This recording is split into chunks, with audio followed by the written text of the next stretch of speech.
Oke, di video kali ini gue akan bikin video yang beda di mana gue akan bahas cara berpikir orang miskin. Nah, kalian bingung kan? Kenapa gue bikin videonya? Itu cara berpikir orang miskin. Kenapa sih gue bikin video seperti ini? Karena salah satu pahlawan di hidup gue itu adalah Warren Buffett yang bikin Berkshire Hathaway. Kalian semua udah tahu ya, dia pahlawan gue dari gue masih sangat kecil. Dia inspirasi gue dan dia yang gue paling banyak belajar sama beliau. Nah, beliau ini punya partner yaitu arsiteknya dari Berkshire Hathaway, Charlie Munger. Charlie Munger tuh punya pemikiran yang namanya invert atau invert thinking, berpikir terbalik. Di dalam annual letternya kalau kita lihat kayak 2009 mereka selalu bilang ya, what we do yang kemungkinan bikin kita hancur itu apa. Jadi itu konsep yang gue pakai di kehidupan gue, dalam gue berusaha, dalam gue berinvestasi, ya dalam gue menjalani kehidupan gue sehari-hari. Gue selalu mikir invert. Kalau gue punya suatu problem, ya gimana caranya gue melakukan berpikir kebalik ini untuk menyelesaikan masalahnya seperti apa. Nah, ini dibikin sama namanya Jacobi, yaitu mathematician dari Prusia. Maksudnya berpikir kebalik itu apa? Gue coba contohin pakai bisnis biar kalian gampang ngerti ya. Misalnya gue punya bisnis media gitu. Nah, gue berpikir gimana caranya bisnis media gue itu mati. Oke, satu, stop upload konten, ya kan? Itu pasti mati tuh bisnis medianya. Jadi kita berpikir kebalik. Oke, kalau misalnya kita stop upload konten itu medianya mati, berarti kita harus upload konten lebih sering untuk medianya lebih jalan. Kalau kita mungkinnya bisnis restoran, apa aja sih yang bisa bikin restoran itu mati? Oke, lu maki aja customer lu, ya karyawan lu server lu lempar aja gitu burgernya ke muka dia. Terus lu bikin burgernya itu nggak matang dan nggak enak. Itu pasti customernya nggak balik lagi dan dia akan ngomong ke teman-temannya, dia akan buat instastory bajingan ini tempat dan nggak akan balik lagi. Nah, itu pemikiran kebaliknya.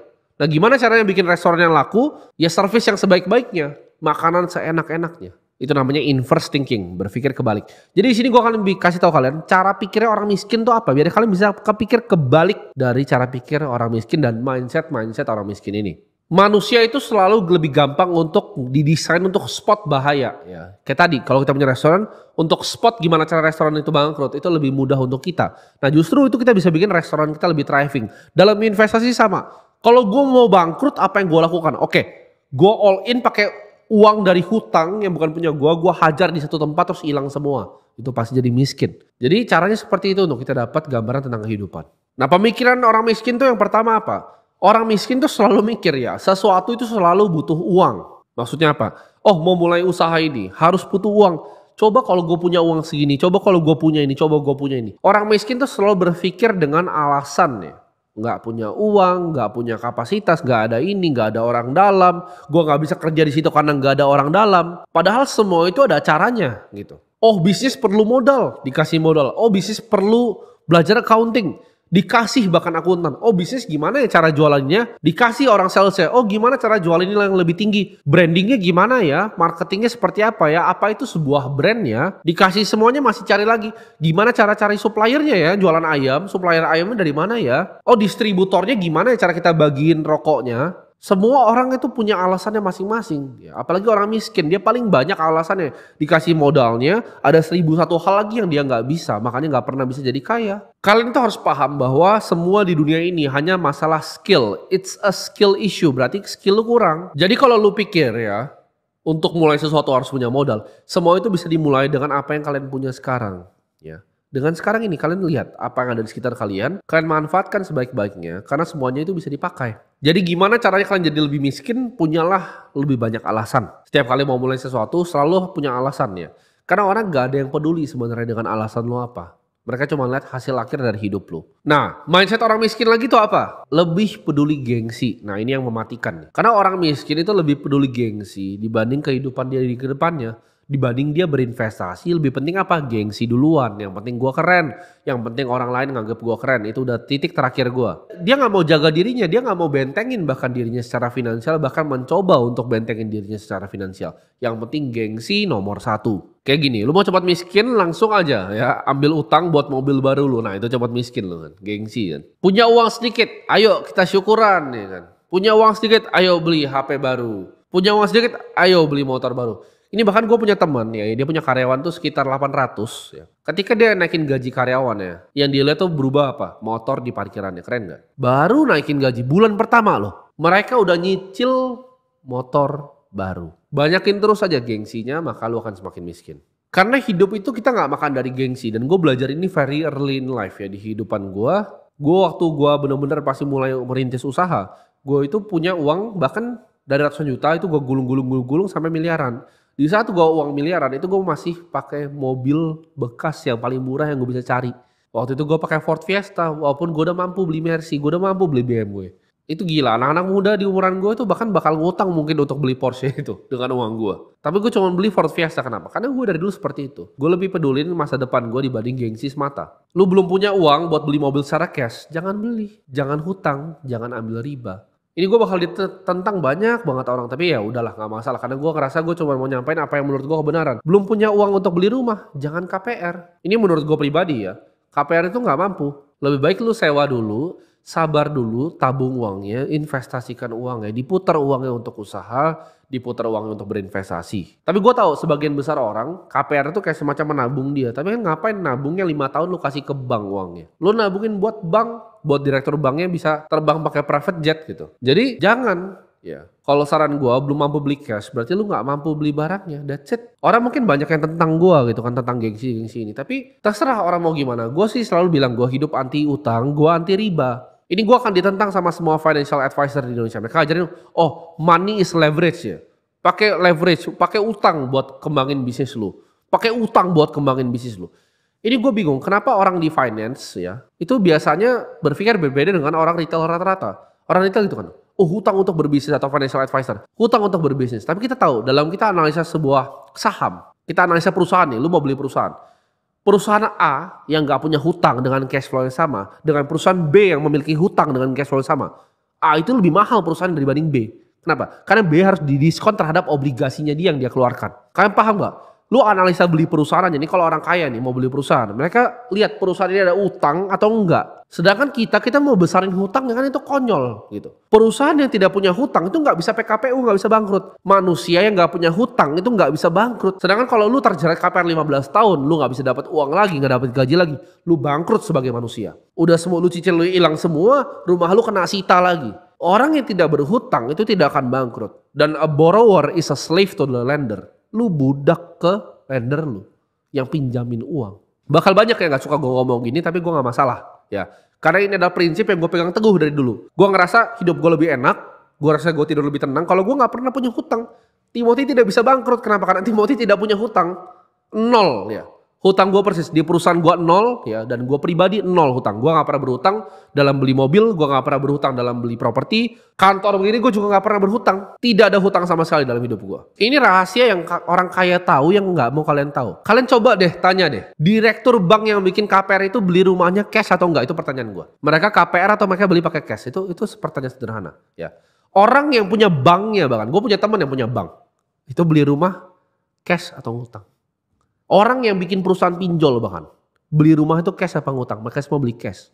Kenapa? Karena orang kaya, misal beli properti itu beda dengan cara kalian beli properti. Mereka lihat, oke, ini ada rumah di Pondok Indah 22 miliar. Orangnya misalnya suami sama istrinya udah mau cerai. Ya udah, gue ambil diskon 35% hari ini gue bayar cash. Mereka bahkan dapat dealnya lebih bagus dari kalian, baru mereka utangin ke kalian rumahnya. Cara mereka main tuh berbeda dengan kalian. Mereka ngambil distress property, properti di Menteng 80M. Harganya miring nih, karena suami istrinya udah mau cerai, mau pisah harta, rumahnya mau dilikuidasi buat dibagi dua.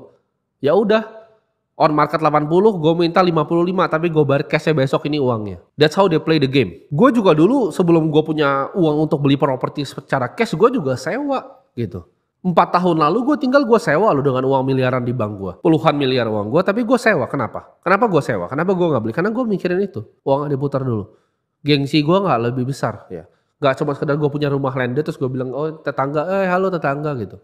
Mereka gak bayarin kalian gitu. Keluarga kalian gak bayarin cicilan kalian. Itu akan jadi tanggung jawab kalian sendiri. Gimana? Apa lagi kan?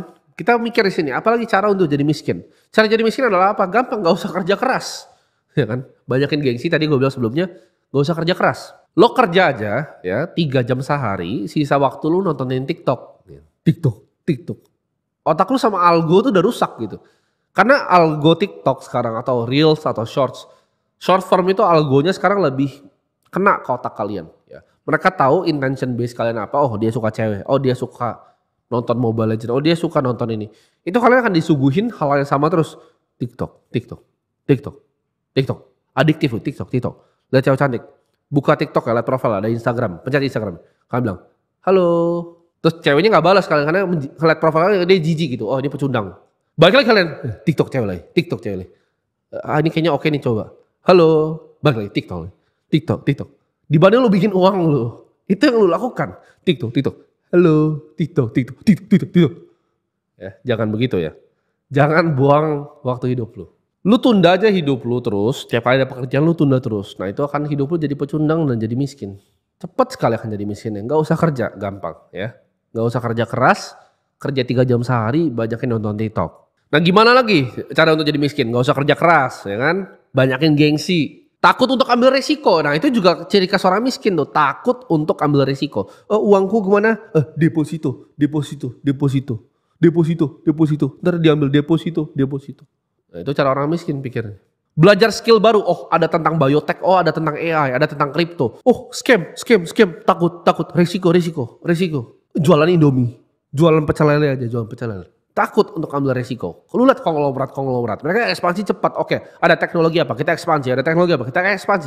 Mereka jadi the bleeding edge paling ujung ya kan. Technological revolution mereka yang paling depan. Karena mereka lihat, 1900. Apa yang tren? Ya kan? Awal-awal tuh apa yang tren?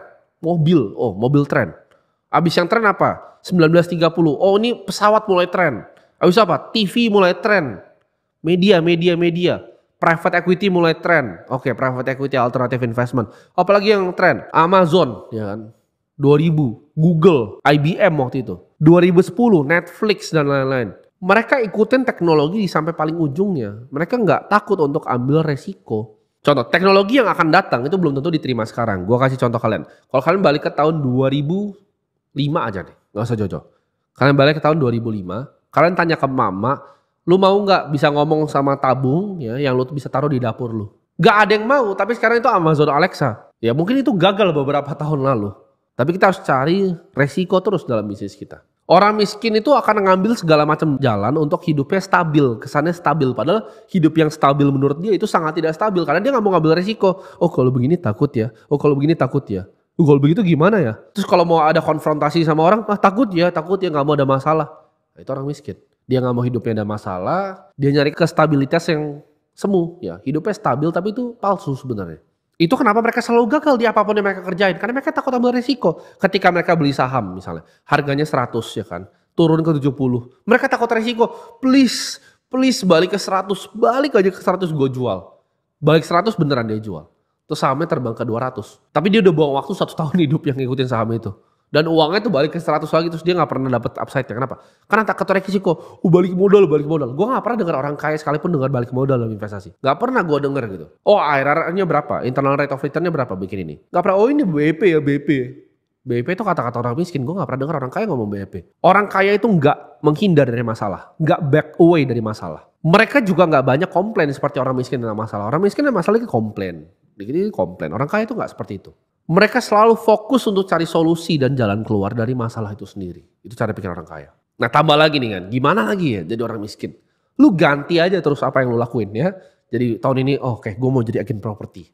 Tahun depan gue mau bikin konten. Tahun depan gue mau jadi investor. Tahun depan lagi gue mau jadi trader. Tahun depan berubah lagi. Ini ada yang baru nih, gue mau jadi computer scientist karena gue liat machine learning di AI. Tahun depan berubah lagi. Gue mau jadi penambang batu bara kayak atau lu bakal jadi miskin yang cepat banget. Lu mau jadi miskin, jadilah generalis yang biasa-biasa aja. Kenapa? Karena AI akan gantikan itu semua. Abis tadi mau jadi penambang batu bara, udah mau jadi kontraktor lagi. Lu ganti terus yang lu mau lakukan setiap tahun gitu. Udah kayak rolling gitu. Ganti terus. Orang kaya itu selalu fokus di satu bidang, jadi yang terbaik di satu bidang. Orang banyak tanya gue, Tim, gue bagusan investasi di apa? Investasilah di hal yang lu paling ngerti. Itu jawabannya. Gue punya temen yang cuma mainnya tanah. Setiap kali ada apa dia belinya tanah gitu udah. Tapi dia paling tahu tentang tanah itu. Ya udah so be it gitu. Dia tahu main segini, ini ntar mainin karbon kredit atau apa terserah.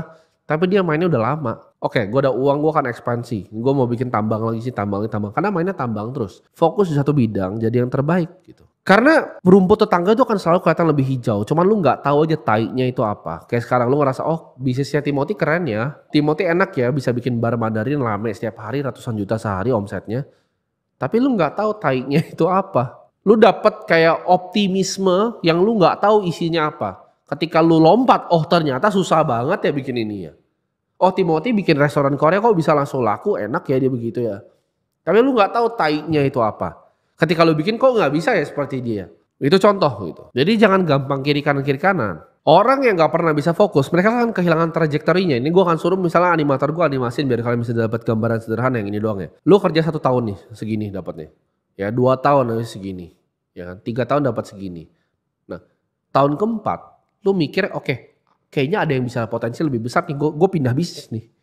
Ketika lu pindah bisnis, yang lu harus hitung adalah tahun ketiga, tahun keempat, tahun kelima yang lu lewatkan. Dan tahun pertama yang lu mulai di bisnis baru mungkin masih kecil. Tahun keduanya, tahun ketiga, tahun keempatnya. Lu ulang lagi. You do the same shit ulang lagi. Tapi lu gak dapet compounding efeknya. Karena ilmu lu gak ditempa di dalam satu bidang selama puluhan tahun. Nah itu problemnya, orang miskin tuh gampang bosen. Orang kaya itu fokus, disiplin, dan gak pernah bosan. Nah lu lakuin tuh. Semua yang gue bilang tadi. Kalau lu mau lanjut jadi miskin, lakuin semua yang gue ngomong tadi. Tapi kalau mau jadi orang kaya, lu invert. Ya. Pakai taktiknya Charlie Munger untuk kebalikin justru. Karena otak lo kan lebih gampang nyerap. Ini gue kan cari cara, gimana cara gue bisa edukasiin kalian paling cepat. Kalian bisa nyerap apa yang gue bilang, jangan dilakukan. Dan lakukan yang terbalik dari semua yang gue bilang tadi. Oh, kerja keras. Oh, jangan takut ambil resiko. Oh, fokus di satu bidang. Dan semoga hidup kalian berubah setelah ngomong ini.